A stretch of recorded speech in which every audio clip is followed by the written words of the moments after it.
पाकिस्तान नक्शे से खत्म कर दिया जाएगा।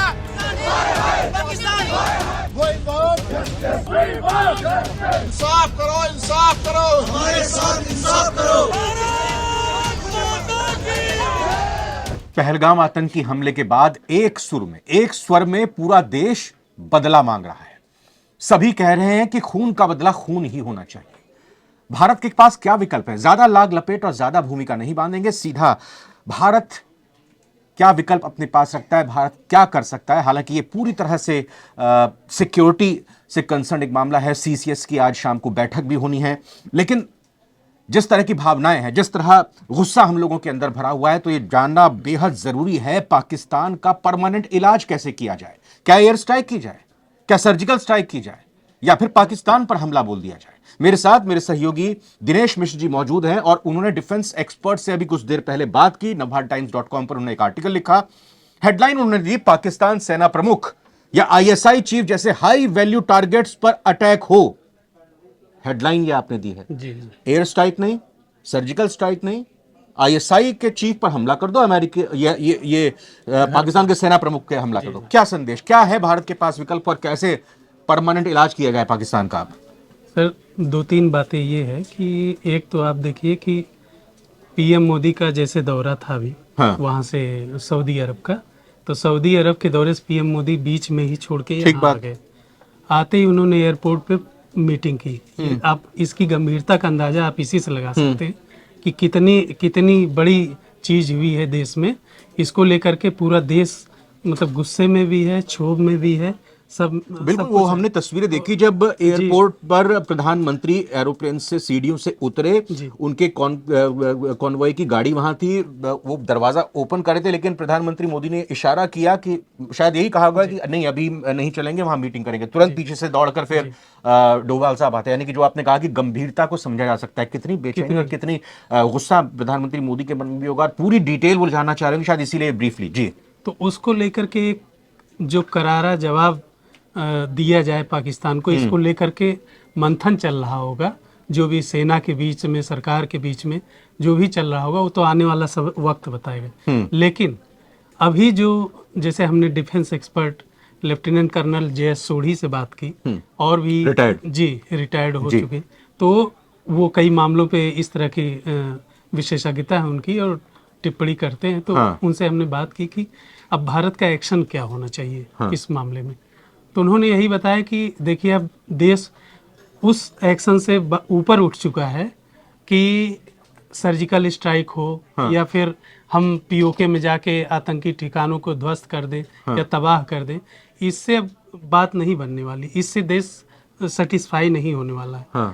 अब इसके कहीं आगे जाकर के एक बड़ा मैसेज देने की जरूरत है, क्योंकि उन्होंने हमें भी एक बड़ा मैसेज दिया है। क्योंकि मोदी का दौरा था, जेडी वैंस का अमेरिकी उपराष्ट्रपति का इसी समय दौरा था, तो एक बड़ा मैसेज उन्होंने भी कश्मीर को लेकर के दिया। हालांकि वो अपने मैसेज देने में फेल हो गए। तो इसी तरह से हमें भी एक करारा मैसेज देना पड़ेगा कि अब देश इससे ऊपर की कार्रवाई चाह रहा है, ऊपर का एक्शन चाह रहा है। तो एक्शन क्या हो? तो जैसा कि सोढ़ी जी ने बताया कि वो एक्शन ये हो कि जो पाकिस्तान के सेना प्रमुख असीम मुनीर, जो इस तरह के अभी हाल ही में उन्होंने उल जलूल टाइप के बयान दिए कि हिंदू और मुसलमान कभी एक साथ नहीं आ सकते और इनको अलग ही रहना चाहिए, और कश्मीर हमारे गले की नस, कश्मीर हमारे गले की नस है।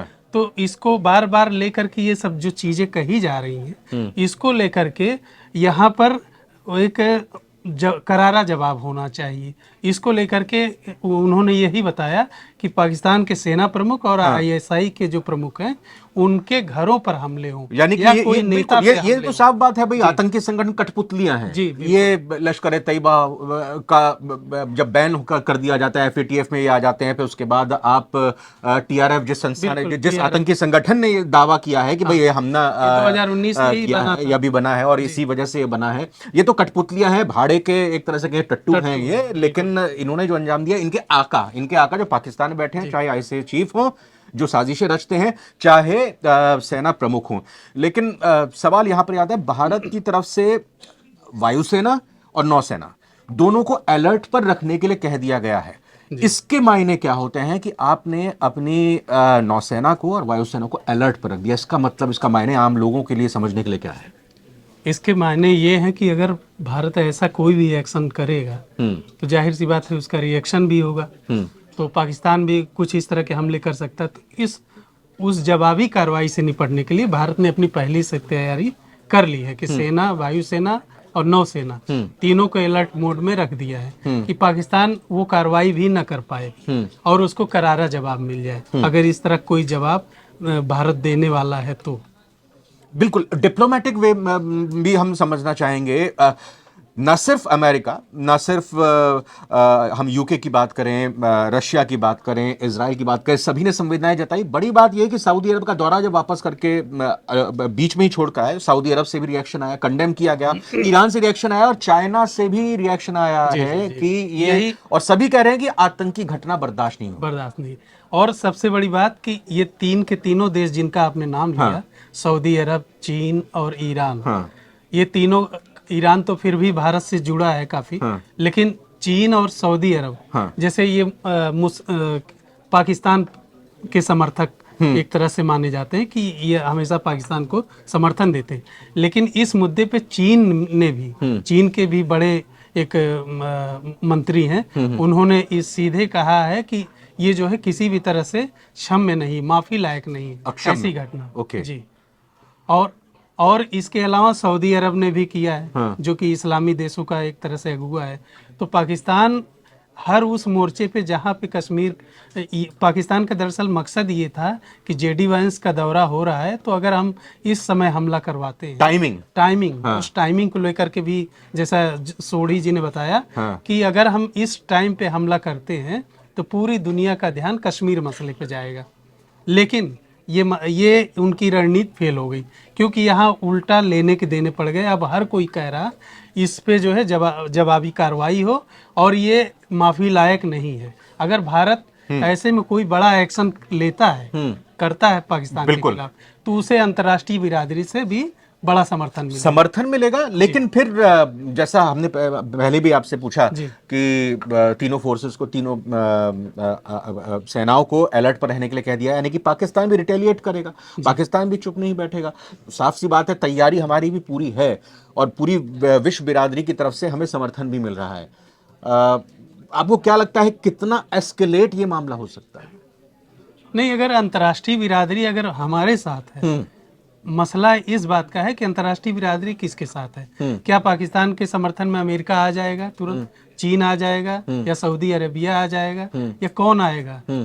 जाहिर सी बात है इस समय कोई नहीं है। वो तो भागे भागे दौड़े दौड़े यूनाइटेड नेशन पहुंच जाते हैं। बिल्कुल। तो वो भले वहां चले जाएं, लेकिन उनके समर्थन में कोई कराची के बंदरगाह तक नहीं आएगा। कोई हिंद महासागर में कोई अपनी नौसेना लेके ला के खड़ी न कर देगा, जैसे 71 में हुआ था। तो कुल मिला के ये है कि अभी जो पूरा समर्थन है अंतर्राष्ट्रीय बिरादरी का, वो भारत की, और भारत का पल्लड़ा भारी है। आपने ये जिक्र किया जेडी वेंस यहाँ पर दौरे पर थे, ये एक बड़ी टाइमिंग दर्शाती है इस घटना के पीछे, इस पूरे मामले को किस तरह से एक प्रोपेगेंडा के तौर पर पेश करना था।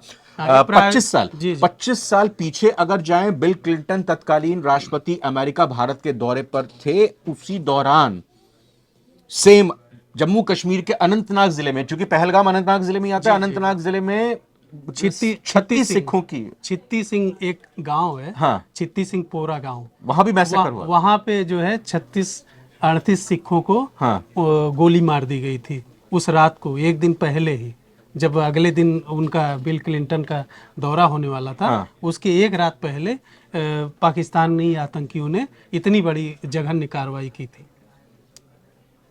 आप सोचिए।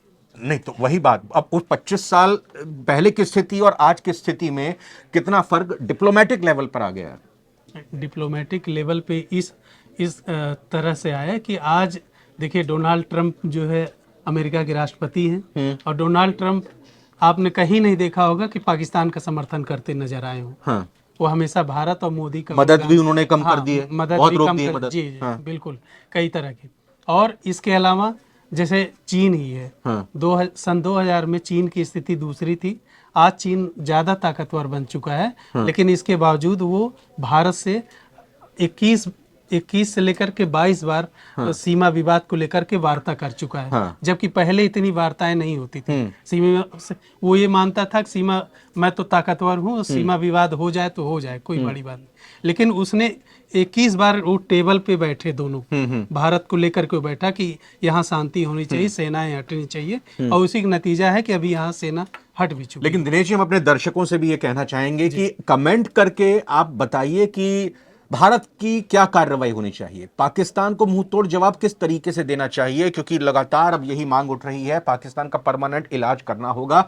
डिफेंस एक्सपर्ट का यही कहना है कि हाई वैल्यू टारगेट्स, यानी आईएसआई के प्रमुख हों, पाकिस्तान के सेना के प्रमुख हों, उन पर अटैक करके पाकिस्तान के मन में ये दहशत फैलाई जानी चाहिए, ये डर, ये खौफ आ जाना चाहिए कि अगर आप भारत का नाम लेने तक की भी सोचते हैं तो आपका क्या हश्र होगा। लेकिन दिनेश जी, जड़ तो पीओके है ना जी। हमारे लिए, तो जड़ पीओके है। अगर हम यहां रिटेलिएट करते हैं, यहां जवाब देते हैं, लेकिन हमें तो पीओके को चाहिए ना। पीओके भी चाहिए, और भारत कई मोर्चों पे, जैसे सीमा विवाद को लेकर के पाकिस्तान के साथ अभी वो उस लेवल पे बातचीत नहीं कर रहा, क्योंकि पाकिस्तान अभी आतंक प्रायोजित कर रहा है। बातचीत से मिल जाएगा क्या हमको? नहीं, बातचीत से कतई नहीं मिलेगा। फिर लेकिन वो ऐसी कार्रवाई भी हो सकती है कि पीओके भी हो सकता है कि भारत इसी बहाने कब्जा कर ले। कब्जा क्या वापस ले ले? कब्जा तो क्या, मतलब कब्जा तो पाकिस्तान ने किया, बिल्कुल। हाँ, क्योंकि पाकिस्तान के कब्जे में है अभी फिलहाल पीओके। हाँ। तो वो हो सकता है भारत वापस ले ले, ये बड़ी कार्रवाई कर सकता है, क्योंकि कहीं न कहीं भारत शुरू से ये मांग करता रहा कि पीओके पूरी तरह से भारत का हिस्सा। पाकिस्तान का क्या हाल हो रहा है उधर बलूचिस्तान पे अगर बात कर लें, पाकिस्तान के अंदर कितनी वित्तीय इस वक्त से संकट में है। क्या पाकिस्तान की तरफ से ध्यान भटकाने के लिए भी आपको एक लग रहा है कि पाकिस्तान के हालात से वहां के आम लोग ध्यान भटकाने के लिए जाहिर सी बात है, देखिए जब आप, और वो मौलवी की तरह तकरीर दे रहे थे, आसिम मुनीर, जब उनका पूरा वीडियो अब वायरल हो रहा है, जिन्होंने पाकिस्तान के जो एनआरआईज हैं उनसे जब बात कर रहे थे, क्या ये ध्यान भटकाने की कोशिश है? बिल्कुल जाहिर सी बात है, जब आप कमजोर होते हैं तो आप दूसरे मुद्दों की ओर ध्यान भटकाते हैं। आप मुख्य मुद्दे पे बात नहीं करते कि महंगाई कितनी है, बेरोजगारी कितनी है, नौकरियां कितनी है, देश में इंडस्ट्री कितनी आ रही, पैसा इन्वेस्टमेंट कितना आ रहा है, इन सब पे ना बात करके सिर्फ भारत से लड़ाई और कश्मीर की बात करने की बात वो बार बार ये करते हैं। बिल्कुल दिनेश जी, आखिर में यही कि देखिए, जैसा हमने पहले भी कहा जी, ये प्रधानमंत्री, भारत की सरकार को तय करना है कि क्या निर्देश दिया जाए। हमारी सेनाएं सक्षम है, टाइमिंग, जी, सब्र सब ने रखा हुआ है, लेकिन धैर्य सब में है, लेकिन सब ये चाह रहे हैं कि एक ठोस कार्रवाई हो। कितना समय लगेगा, क्या लग रहा है?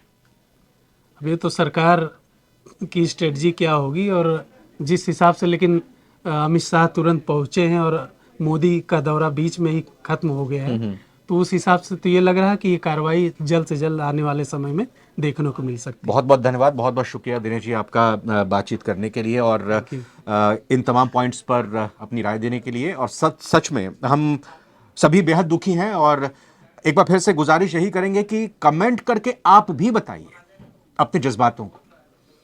ये जो घटना घटी है, इस पर आपका क्या कहना है और इस घटना का बदला कैसे लिया जाए, आप कमेंट करेंगे तो हो सकता है आपकी बात आगे तक पहुंचे, एक ऑप्शन वो भी नजर आए। फिलहाल आप नवभारत टाइम्स के साथ जुड़े, इस वीडियो को देखा, बहुत बहुत शुक्रिया, बहुत बहुत धन्यवाद। शुक्रिया।